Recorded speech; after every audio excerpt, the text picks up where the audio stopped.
Recently, UNRWA Commissioner General Philippe Lazzarini, who was supported by UN Secretary General Antonio Guterres, publicly reiterated a position that they have promoted for months now, that they support extending diplomatic immunity to any UNRWA worker who may have been complicit in or directly involved with the savage Hamas attacks on October 7th.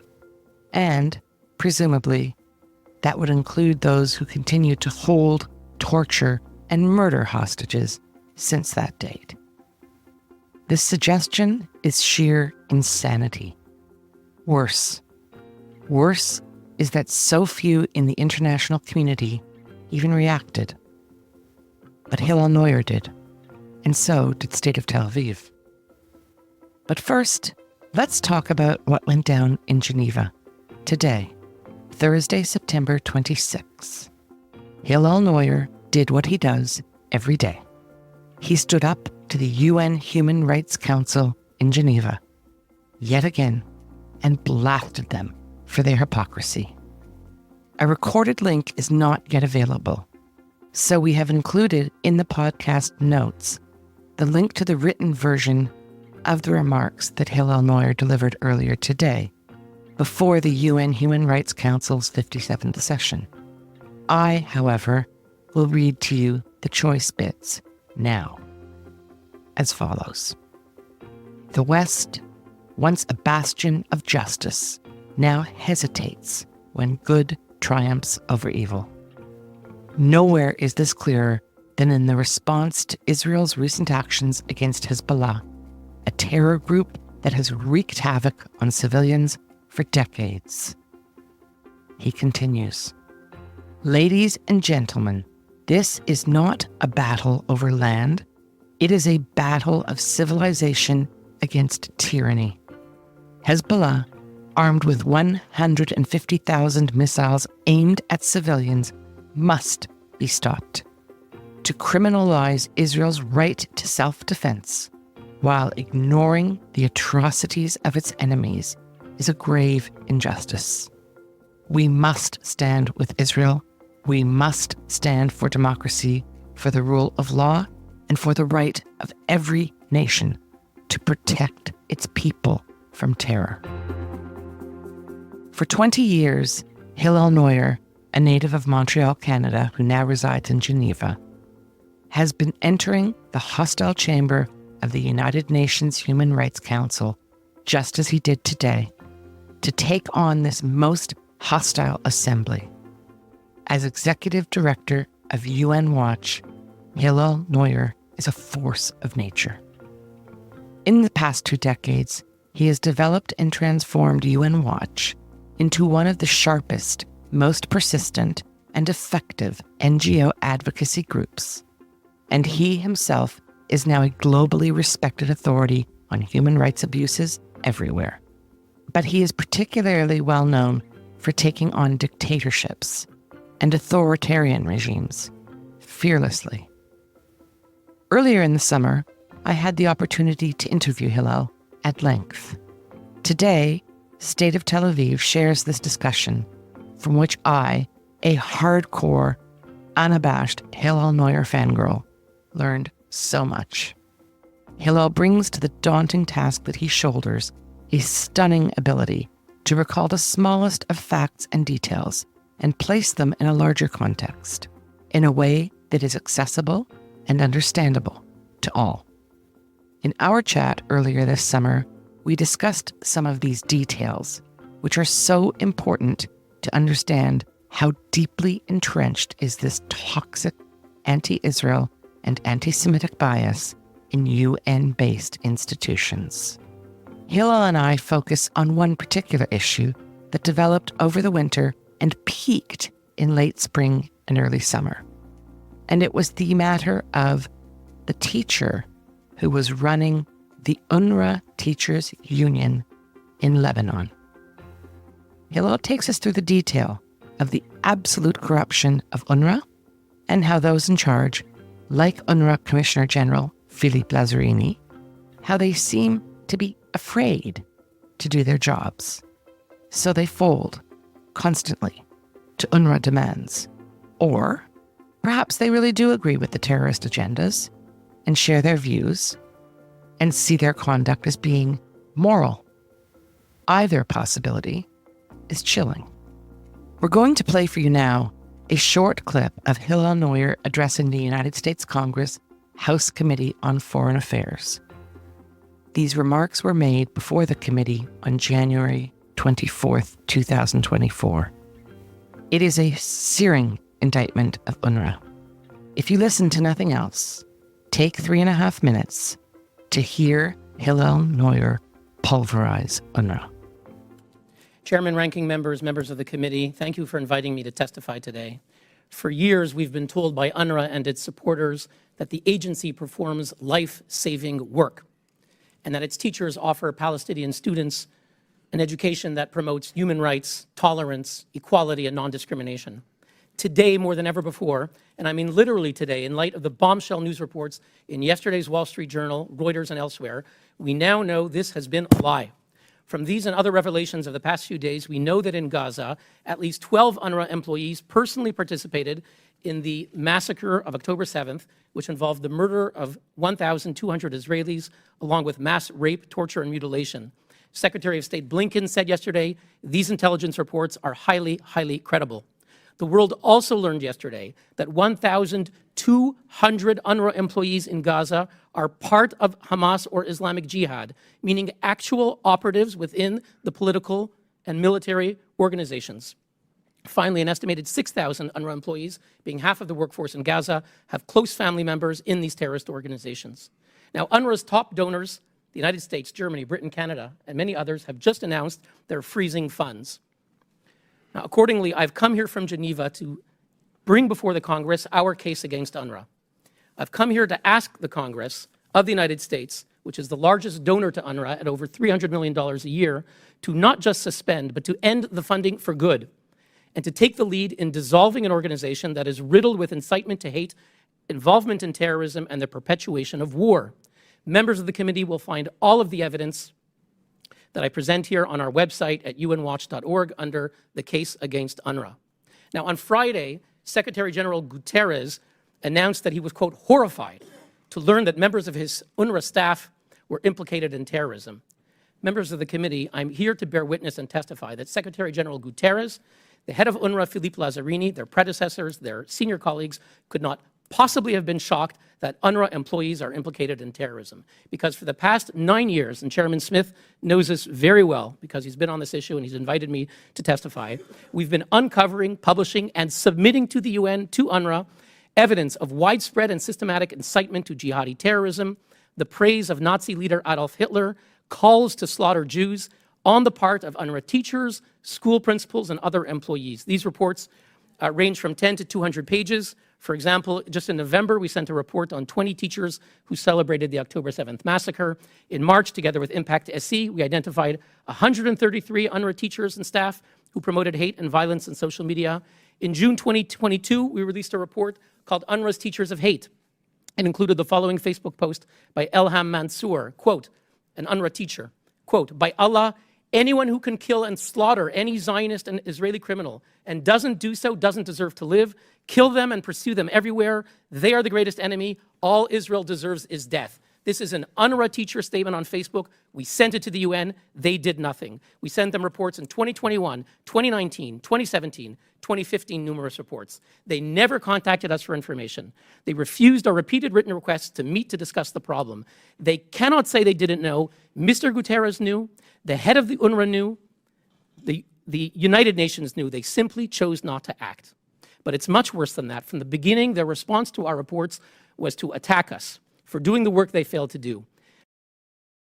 In his remarks, you heard Neuer refer to the participation of UNRWA workers directly on October 7th, and they participated in one of the most egregious and well-known incidents. There is video footage of an UNRWA truck showing UNRWA workers taking the body of Jonathan Somarano, a 23-year-old Israeli man who had been murdered trying to escape the massacre at the Supernova Music Festival. The body of Jonathan Somarano was taken by Hamas terrorists. They threw the dead man's corpse like a bag of garbage into the back of their truck. And they did that so that Hamas could use his remains as barter in negotiations with Israelis for prisoner releases. It is these terrorists, people like these UNRWA employees, that the United Nations proposes should be accorded diplomatic immunity. I mean, think diplomatic immunity for Boko Haram, ISIS, Hezbollah. The United Nations, the international organization that holds itself out as the gold standard of protecting human rights the world over, proposes that the most savage terrorists, who they not only employ and protect, but that these people should be protected to the highest standard of international law. It is at times like this that I feel that I'm just beginning to understand how utterly forsaken Jewish people and others targeted by the Nazis must have felt in the 1930s, as the momentum was building for the implementation of the so-called final solution, which would more appropriately be called the mass murder of all Jews in Europe, and then beyond. Hillel Neuer is unflappable and unstoppable. He works in an environment where he is surrounded by hostility, and he does so with the utmost integrity, humility, and brilliance, because he is driven by principle and grounded in morality. I am sure you have read and heard snippets of his unforgettable voice of conviction. This opportunity to listen to Hillel Neuer explain his work, tenacity, and motivation is extraordinary. I'm Vivian Berkovich, former Canadian ambassador to Israel, and now ferreting out the good guys to help us all make sense of this upside-down world, and doing it with a State of Tel Aviv state of mind. Hillel Neuer, it's so great to see you and to speak to you. Thank you so much for making time to State of Tel Aviv today. Thank you, Vivian. It's a pleasure to be with you. And we have so much to talk about. You gave me lots of homework to prepare, and it's fascinating as always. Some of it, Vivian, is based on a true story. Oh my goodness. You mean some of it's not? Why didn't you tell me? I'll leave that to the listeners when they hear.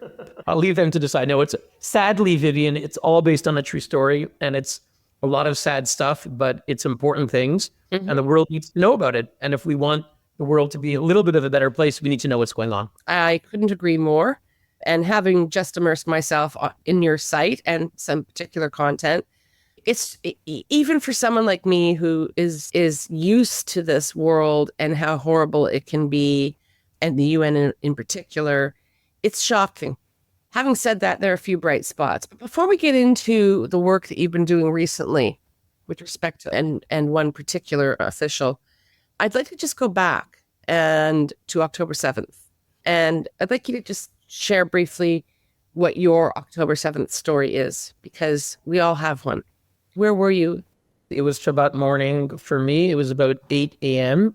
and I was in Jerusalem. I was visiting Jerusalem and suddenly heard sirens going off. And I had a friend of mine who was visiting with me as well from Zambia. She was not used to these kinds of things. I'm a bit more used to it because I've been in Israel before during wars. Right. And we went into a bomb shelter in the apartment building. And for that morning, there were several of them. There were about 4 or 5 of them, of these sirens that went off in Jerusalem. And I turned on my phone and I saw there was the usual thing of the rockets. That was sort of usual. And I saw on my phone these other things going on, which in retrospect, those were the scenes from the music festival. I didn't understand what was going on. I thought maybe it was fake things being put out by Hamas. It was just all very confusing. And it took a few hours to realize that something beyond the usual attacks of rocket assaults by Hamas was going on. And I would say it's been a traumatic time since then. It's extraordinary how everyone's story is so obviously different, unique, because everyone's experience is different. The similarity is just this disbelief, right? Everybody, all of us, no matter where we were, what is happening? And you, of course, being in Jerusalem and having experienced the sirens and rocket alerts previously, it still is quite unusual in Jerusalem, though. So your world also changes significantly, not just your personal circumstances, but your professional circumstances, of course. One of the significant issues that I know you've been dealing with, Hillel, throughout the last 9 months is the fact that IDF actions in the Gaza Strip and operations have exposed the fact that in almost every UNRWA school, every UNRWA-run hospital, there are tunnel shafts, there are weapons stored, there are weapons being used or launched from these facilities. And of course, they're meant to be humanitarian facilities for educational and healthcare purposes. You've had to deal with this for 9 months. I don't think it surprised you that this is happening, but did the extent of it surprise you somewhat? Maybe a little bit. For nearly a decade, we have been modestly monitoring the work of UNRWA. It wasn't a huge project of ours. Once or twice or 3 times a year, we would go on social media and openly, it's all open source. These are UNRWA teachers and school principals that we looked at, also other UNRWA employees. And you could see on their Facebook that routinely they are promoting terrorism, praising Hamas terrorist attacks, glorifying Hamas terrorists, pictures of Hamas terrorists firing rockets and stabbing Israelis, and they're praising it, glorifying Adolf Hitler. So we knew that the default UNRWA teacher, school principal, and employee was promoting terrorism. We knew that when we reported this every year or a few times a year to the commissioner generals of UNRWA, to their spokespersons, their response was not to be concerned about it, but the very opposite, to attack us. So for us, we knew that within UNRWA, there was widespread promotion of terrorism. But indeed, as you said, when the IDF went into Gaza, and to find in virtually every home, it's not just the UNRWA facilities, but in every home, when they would go into a children, and I'm visiting Israel, and I spoke with some reserve soldiers. They said virtually every home they would find either in the closet or in the kid's bedroom, weaponry, RPGs, stacked up in the closet, and certainly throughout UNRWA facilities. So the extent of it is probably more than I expected, but we did know that promotion of terrorism was widespread within UNRWA. And so this, of course, now you're talking about personal private homes, and we know that hostages have been kept imprisoned by officials in their homes over the last 9 months. What about hospitals? Were you surprised about how many hospitals had tunnel shafts and weapons storage in the facility? And in fact, we also know that hostages were imprisoned in hospitals periodically. Sure. Yeah, there's video. There's video that was published several months ago of the hostages being taken and brought into Al-Shifa hospital. So clearly, in virtually every hospital, there were locations in the hospital dedicated for Hamas, perhaps also Islamic Jihad. The workers at the hospital, the doctors, everyone knew about it. The directors of the hospitals were in on it. We have quotes from Western doctors who had been in Gaza previously, in previous years, who said, yeah, of course, we knew. In hushed tones, they would say, don't go to that spot of the hospital. That's where Hamas is. And there was always in hushed tones. So everybody knew, but no one said anything. It was never reported into the international community. And you have to assume not only did everyone at UNRWA know, but also NGOs. Just recently, there was this supposedly humanitarian worker for Médecins Sans Frontières, which is Doctors Without Borders. He was supposedly a physical therapist, and that's what he was by day. But by night, he was an Islamic Jihad bomb maker for years. And the notion that people didn't know about it is absurd. So either the heads of UNRWA, the heads of major NGOs are completely incompetent, or they were well aware that their workers were engaged in terrorism, but they turned a blind eye. I think it's the latter, but if they plead the former, that's equally scandalous. Yeah, I know this is a very difficult question and perhaps impossible for you to gauge. But do you have any knowledge of or understanding of the degree to which medical officials, physicians may be coerced, may feel that they have no choice but to submit? Hamas is a terrorist organization. They're totalitarian. Yep. And they rule by fear. So it's difficult to know throughout Gaza when people collaborated with them, if they did it out of ideology, willingly, or out of fear. It's impossible for us to know, though certainly it is notable that numerous doctors in Gaza and hospital directors were found on their social media pages to be embracing and glorifying Hamas terrorist attacks. There's a journalist, David Collier, from the UK, who's exposed a lot of this on various Twitter threads. Numerous doctors who are frequently quoted by major Western media as objective doctors. And in 3 minutes, you go on their Facebook pages and you see that they are either part of Hamas or clearly extolling terrorist attacks. So many of these people seem to be into it. But of course, as you said, there may be others who weren't glorifying it, but they had no choice because if they didn't, they'd be dead.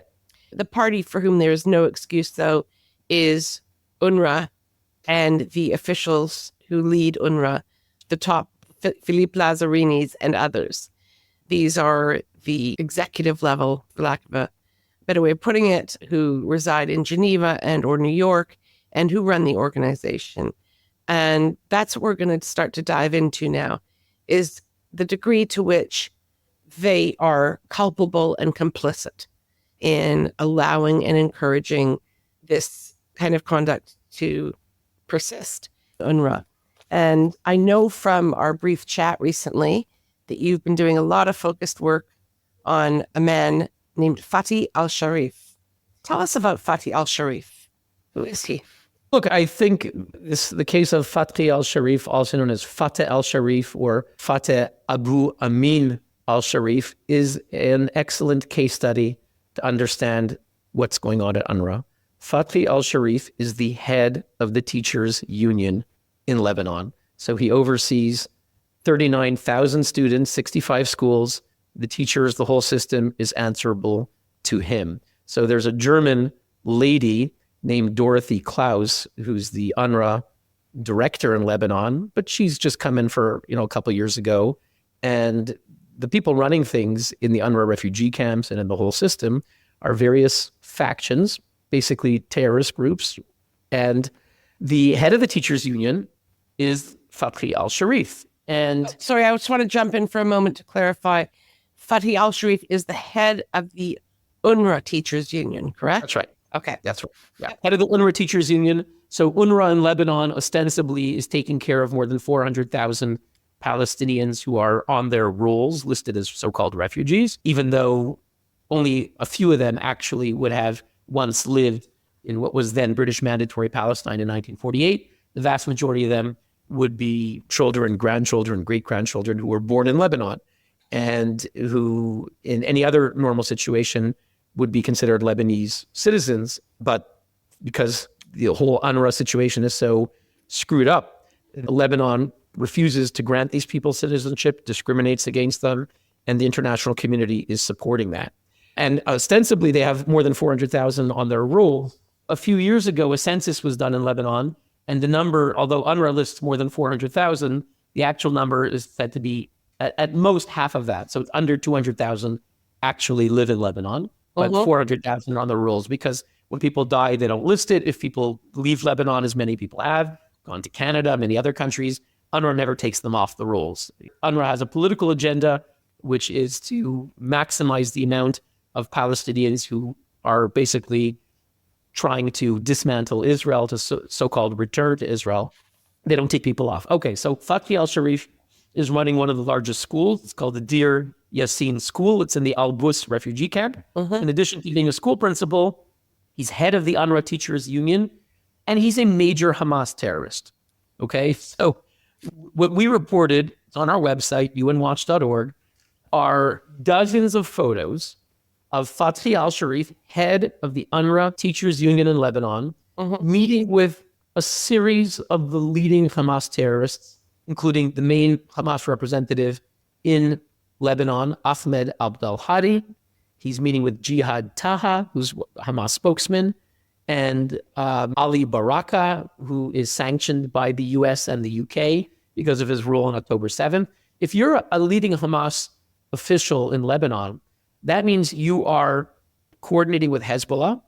You are routinely interacting with Iran. Iran is in Lebanon all the time.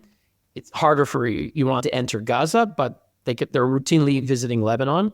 So these Hamas officials were involved in planning October 7th, promising to do October 7th again. And they're attending every celebration when Fatih al-Sharif makes a wedding for two of his sons, for his son Amin, that's why he's called Abu Amin, that's his firstborn, or for his son Ibrahim. Dozens and dozens of pictures of leading terrorists together with him. And that's because he is a Hamas terrorist. And that was reported by Reuters in March of this year, 2024. UNRWA finally suspended him, or tried to suspend him, only to provoke a massive protest for months, organized by the terrorist groups. Hang on, before we get further down the road on that suspension, I think it's really interesting that Dorothy Klaus, who is the head of UNRWA in Lebanon, I think since 2022, quite recent, she is quite different from, I think, what we've seen in terms of top UNRWA officials in the past, insofar as she is challenging what has been the status quo and UNRWA complicity with what the terrorists operating the schools would like to continue. Is her conduct not a little exceptional? We had exceptional circumstances, which is that in late January, it was revealed that at least a dozen UNRWA officials were involved in the massacre of October 7th. So that prompted an extraordinary series of events. First, UNRWA itself announced that they were firing a dozen officials. It was a strange move, actually, because normally UNRWA always says, we have due process and we have to follow our procedures. Here, they said openly, we are throwing due process to the winds. We're firing these dozen people, and we're going to see later if we did the right thing or not. They said openly they did it for fundraising purposes, not to preserve the agency. So UNRWA announced that they were firing 12 people. The United States immediately announced that they were freezing funding, apparently reached out to its allies and asked them to do the same. And about 15 or more countries joined the US in freezing funding to UNRWA. So all of this was extraordinary. And these are governments that like UNRWA, that know well that UNRWA has people on its staff like Fatih al-Sharif, because we've been sending our reports to them for about a decade.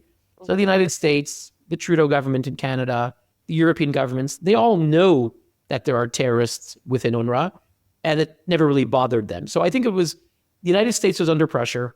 There was going to be a hearing in Congress a few days after this announcement. I was speaking at the House along with others. We had revealed only 2 weeks prior that there was the Terrorgram, namely a Telegram chat group of 3,000 UNRWA teachers who were openly celebrating the October 7th massacre. So I think the Biden administration was under a lot of pressure. They announced the freeze on funding. Other countries announced the freeze. Then there were 2 investigations launched. One was the UN's oversight body launched an investigation requested by the Secretary General of the UN, Guterres, into the dozen or so UNRWA officials involved in the massacre, number one. Number two, Lazzarini himself, prior to these revelations, and in response to our report on the Terrorgram, around mid-January, he announced his own independent review, for which he selected Catherine Colonna, the former French foreign minister, and 3 Scandinavian NGOs. And that was, so you now had 2 separate reviews going on, one into the individuals involved in the massacre, and a second review headed by Catherine Colonna, looking into UNRWA's systems for monitoring neutrality. Ostensibly independent, but as we documented, not really independent, really orchestrated, choreographed by Lazzarini himself. So these things are the background. Fatih al-Sharif writes on his Facebook page that there's a spy who's sending information about me. It may well have been Fatah to be honest. Right. It may well have been Fatah because he's involved in the Fatah-Hamas internecine wars. And it may well have been Fatah, may have been the Israelis, may have been a foreign government. Someone sends information to UNRWA that Fathi al-Sharif is involved with Hamas, that he went to Turkey and other countries to meet with Hamas officials. This is documented in Palestinian news reports.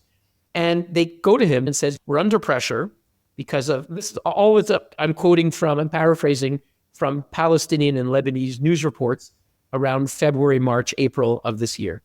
And he reports that they come up to him, they say, we're suspending you, we're asking you to resign because you're a senior Hamas guy. And he says, no way, I'm not resigning. And he says the accusations against him are that he's a Hamas official, that he went abroad without permission to meet with Hamas officials in Turkey and other countries, and they ask him to resign. So was Dorothy Klaus different than the others? I think it was rather that there were extraordinary circumstances and she felt pressure to show that they were doing something. Because the fact is that to work for UNRWA, certainly in Lebanon, means you are regularly interacting with terrorist groups who are kind of running things in the refugee camps, and you're treating that as normal. So Dorothy Klaus takes these measures in concert with Lazzarini. Mr. al-Sharif is suspended, I believe, without pay for 3 months. And there can be some kind of renewal of this suspension. But the suspension sparks a significant backlash from many students and others in this UNRWA ecosystem. Tell us what happened there. The backlash is interesting because the leading Palestinian party, namely PLO, Fatah, says nothing. That tells you a little bit about Fathi al-Sharif. He's a senior Hamas terrorist, and the PLO has no problem with him being suspended and for UNRWA asking for his resignation. They're probably happy for him to go. A Hamas official terrorist is running the teachers union, and the PLO doesn't like that. Right. The ones who are organizing the backlash are the Islamist terrorist groups. One is the Alliance of Palestinian Forces. I'll define those in a moment. The other one is Ansar Allah. Those are the Houthis who have a presence in Lebanon, and other Islamist forces, which they don't define. But the Alliance of Palestinian Forces, it's worth taking a brief dive into who that is. When the Oslo Accords were announced, there were the Palestinian terrorist groups that rejected Arafat's deal with Israel, and those were organized in Damascus with the Assad regime as the rejectionist forces. And the term that they took for themselves was the Alliance of Palestinian Forces. They include most prominently Hamas, Islamic Jihad, PFLP-GC, and other groups. So they're based in Damascus. These are the most extreme Palestinian terrorist groups, and they have representatives in Lebanon. Those are the groups that organize the backlash. And it's very clear, this is not new, they've done this before. When UNRWA, in the rare cases where UNRWA suspends someone for crossing the line in overtly being involved in terrorist groups, embarrassing UNRWA to the degree that they can't turn a blind eye anymore, and UNRWA suspends, in this case, al-Sharif, they organize a backlash. Immediately, you have thousands of UNRWA teachers and other employees descending upon Beirut, because they're all across Lebanon. They're in about a dozen so-called refugee camps, which are really neighborhoods, villages. They're not in tents. They're living in homes. They descend upon Beirut, and effectively, they shut down UNRWA. Other than some emergency medical services, they shut down UNRWA for 3 months, prompting Lazzarini eventually to fly in. This is one of the most unreported stories of the year. Unbelievable. When did the shutdown begin? It begins in March when the suspension is announced. Okay. Their message is to UNRWA, you think you're going to tell us what to do? You think you're going to tell our guy that he has to quit Hamas or that he has to now resign from UNRWA? By the way, they don't try to fire him. But if they would fire him, that would be embarrassing. That would be a statement. And he would lose his privileges, like his pension. So they're actually, it's a gift and a kowtowing to Hamas that they go to him, they go, listen, this is embarrassing for us. We're asking you to resign and make it go away. And even that, the terrorist groups reject, and Fathi al-Sharif rejects. And he organizes protests. He's a hero. There are multiple videos of him on social media as a hero. and he speaks before hundreds and thousands, and he says, they think that I care about my job. I don't care about my job. I'm proud to be Palestinian, and I will not give up our, quote, national affiliation, namely his patriotic affiliation. So his involvement in a terrorist group, Hamas, the euphemism for them is patriotic or national affiliation. So this is playing out in the immediate aftermath of what was a crisis at the time, when the United States, as you said, and almost every Western country pulled its financial support that it had pledged for UNRWA. Then, of course, that started with a bang, ended with a whimper. I think most of the funding was restored by all countries, probably in the February zone, if I'm not mistaken. Cutoff happened at the end of January, and the Colonna report, which was a completely choreographed sham, Right. literally choreographed, that report comes out on April 20th. So there were countries like the Trudeau government in Canada, which reinstated funding even before the fake report came out, and other countries like Germany and Japan waited for the fake report and then on cue said, the report came out, bill of health, we reinstate funding. Just to be perfectly fair, I don't want to sell the Trudeau government short, and we do have a lot of Canadian listeners. The Trudeau government actually never cut off funding. They did make an announcement that were all the other Western supporters of UNRWA. They said, yeah, we're cutting off funding, true, but the fact is that a couple of hours before that announcement was made, Minister Ahmed Hussein, who is in charge of international aid in the Trudeau government, actually cut the last check.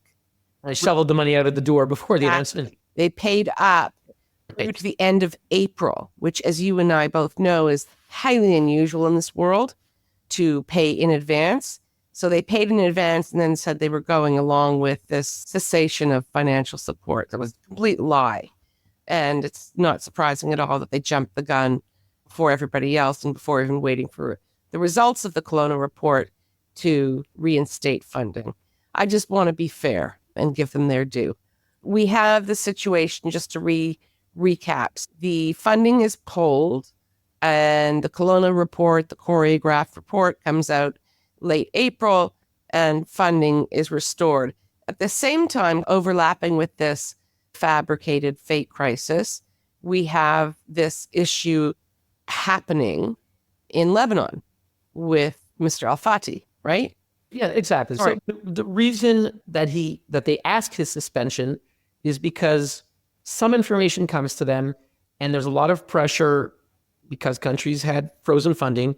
It's important to note the United States has not reinstated. That was the largest donor. The United States was giving well over $300 million a year, which was almost about a quarter of the funding. And a law was passed with bipartisan support to end funding for the next year. And so the next administration, whoever that is, in March 2025, will have to decide. So there's a few holdouts, but the vast majority have gone back in. Well, Germany's certainly gone back in, as I recall. Germany has certainly gone back in. And as we say, all of this is playing out. And, just a few days ago, the EU made a statement saying no one should declare UNRWA a terrorist group because there's some Israeli legislators trying to do that. You shouldn't declare UNRWA a terrorist group. That's a terrible thing. And we express our full confidence in UNRWA. And we're going to monitor carefully UNRWA's commitments on neutrality, and we're going to help them hold them to their action plan. As they're saying this, we're putting out pictures. As we stand, the guy is suspended, but we know, UNRWA knows, that he is a senior Hamas terrorist, that there are pictures of him with all the leading Hamas terrorists in Lebanon. Not only that, but with the UN never declared Hamas a terrorist group. It is a terrorist group in Canada, in the US, according to the EU, even according to various Arab states. But there is Al-Qaeda and its offshoots are terrorist groups, according to the UN Security Council. And one of those groups is a group called Azbat al-Ansar, the Ansar League, the Islamic Ansar League. And their leader, up until recently, was a guy named Abu Tariq. This group attempted to assassinate the US ambassador a number of years ago in Lebanon. They're an Al-Qaeda offshoot, and they're prohibited by the UN as a terrorist group. The leader was Abu Tariq. When he died last year on June 3rd, our friend, Mr. Sharif, the head of the teachers union, has a long eulogy to him. He says, "The heart is to grieve on the departure of my brother, my beloved, the apple of my eye, Abu Tariq. Condolences to your family, your brothers, your friends, your people, and my honorable brothers in the Ansar League. There are numerous pictures of him with this terrorist who has a special kind of a beard. This guy, Abu Tariq, comes to his family celebrations. So this guy is in thick and thin with not just Hamas terrorists, but to UN-listed Al-Qaeda offshoot terrorists. And he's still the head of the teachers union. And UNRWA, the chief, appeared in Geneva last week. And he said, oh, he's under suspension. He's under investigation. You don't need to investigate. It's all there. And the fact that they're not firing him, we know why they're not firing him, because thousands of UNRWA employees, teachers, students will go crazy on them. So they're really kowtowing to the terrorists. So here we're going on their Facebook pages. The guy is openly celebrating Hamas. We know he's a senior Hamas terrorist. And the governments, the Trudeau government in Canada, EU governments, sadly the State Department. I was on a call with the State Department senior official in charge of UNRWA and telling me no problem with the UNRWA education system. The head of the teachers union is a terrorist. Right. And Vivian, this isn't new. The head of the teachers union in Gaza for many years was Su'ail al-Hindi. Same thing. He was on the Hamas Politburo in Gaza together with Yahya Sinwar. Finally, UNRWA had to beg him to resign in 2017. Okay, first they suspended him in 2011 when it got embarrassing. He did the exact same thing. Hamas brought out 8,000 UNRWA teachers to protest. They shut down UNRWA for 3 months. It's the same model, the same MO. And UNRWA backtracked. They reinstated him. He was on for 6 years. Finally, in 2017, when it was published that he was elected to the Politburo, they didn't fire him. They asked him to resign. There was a resignation party. And he's on the Politburo with Yahya Sinwar. He's openly involved in organizing the October 7th massacre, celebrating it. So all of the representatives of EU countries, Canadian, US government, they know about this, and they're telling us, don't listen to your eyes. We have the most robust mechanisms, right? The Colonna report said the most significant robust mechanisms of any UN agency. Yeah. And as I told the Dutch Foreign Affairs Committee, Foreign Development Committee, I said, when Stalin came out with his constitution in the 30s, he said, not incorrectly, he said it was the most democratic constitution in the world. There were numerous provisions in the Stalinist constitution that were very democratic. But the reality was that while he was putting out this constitution of democratic guarantees, the reality was that he was purging and murdering hundreds of thousands and millions of people. So UNRWA has all kinds of mechanisms and reports, but the reality is that senior Hamas terrorists are running not just the engineering union, the teachers union. And that's really determining what kind of future we're going to have here in the world if the people running the teachers union are major senior Hamas terrorists. And all of the governments are telling us, look away. So based on what you're telling us now, it's safe to assume that Lazzarini is going to rag the puck as he's done in so many other cases, and that the likelihood is that Mr. Al-Sharif will keep his job and continue to just do what he's doing, business as usual, and that nothing will change.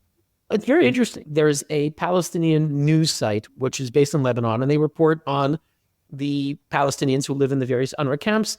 As I said, officially over 400,000, in reality, according to the recent census, under 200,000. And this is a website that reports on them. It's called the Palestinian Refugees Portal. It's funded in part by UNRWA.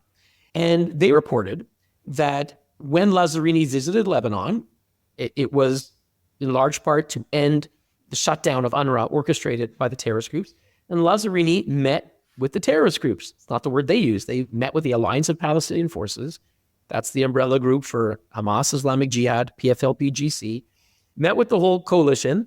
And according to Palestinian Refugees Portal, he agreed to end the suspension and to reinstate al-Sharif. And in exchange, on June 3rd, the terrorist groups committed to stop the protests. Indeed, on June 3rd, Monday, June 3rd, the protests ended. So we reported this. Immediately, that website launched a 3,000-word screed against UN Watch and deleted from that article. They didn't delete the article. They deleted the paragraph that I just reported. So we know the protests ended. We know there are one report that was deleted saying that he ended the suspension. Lazzarini said he didn't end the suspension, but others say that he promised that things would go in a positive way. So clearly Lazzarini gave them something. Right. You don't know exactly what it is, but he hasn't been fired. And it's very simple. Any other educational system in the world. And I would hope most other UN agencies, if a guy has been exposed as a major terrorist, you'd fire him.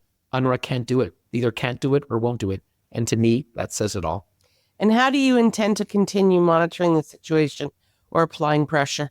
When there's a big lie, you just got to keep telling the truth. Yeah. You just got to keep telling the truth. And I was in the Dutch parliament on this. It will be interesting to see what happens when a new government takes place. I have strong confidence that the new government is not going to fund this. And I'm trying to get decent people. We have a petition going on our website. So people are invited at unwatch.org to sign our petition. The more that people will not give up and keep pressing. When Lazzarini came to a press conference in Geneva, a journalist asked a question about this. Lazzarini tried to tell lies. And we're just going to keep at it. And I am confident that if we keep at it, they won't be able to keep up with this big lie. So people who are seeing the truth have to keep holding our governments and the UN to account.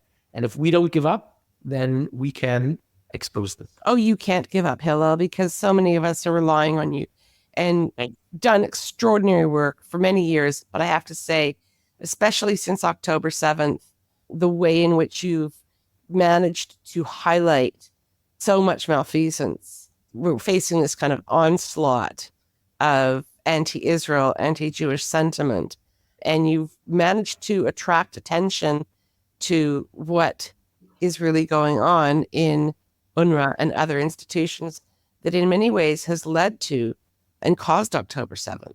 Hillel, it's always wonderful to speak to you. This is fascinating. Thank you so much for taking the time to really do this deep dive with us today. Vivian, I've been an avid listener to your podcast, and I really appreciate the voices that you give a platform to, and it's really an honor and privilege for me to be a guest with you today. And it's an honor and a privilege to have you.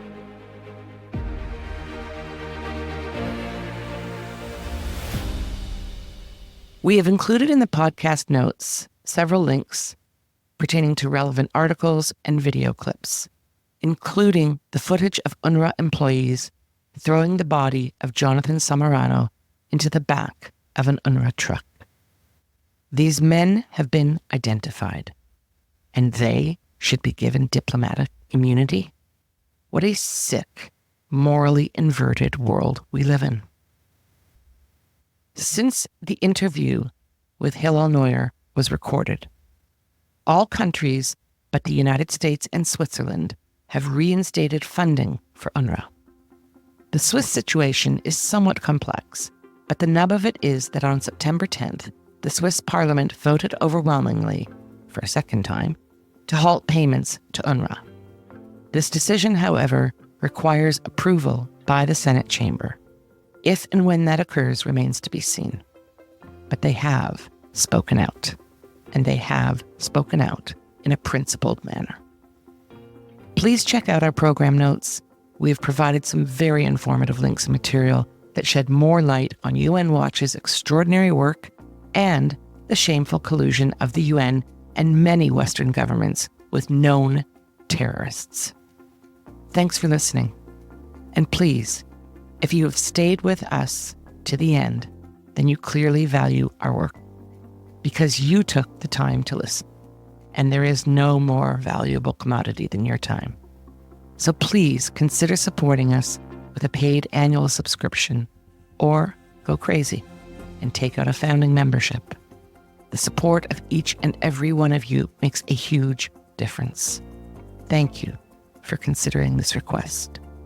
Stay safe. We love hearing from you, so please comment on our website, stateoftelaviv.com, or send us a note to hello@stateoftelaviv.com. On behalf of the State of Tel Aviv core team, Jan Szabo, our creative, graphic, visual, and marketing man, Amir White, producer and editor extraordinaire, sound guy, who is also impressively patient with me and my boomer tech deficiencies, and our social media manager who pitches in on everything, Maya Naftalin. Thanks to the team. Thanks to you for being here. We'll be back soon.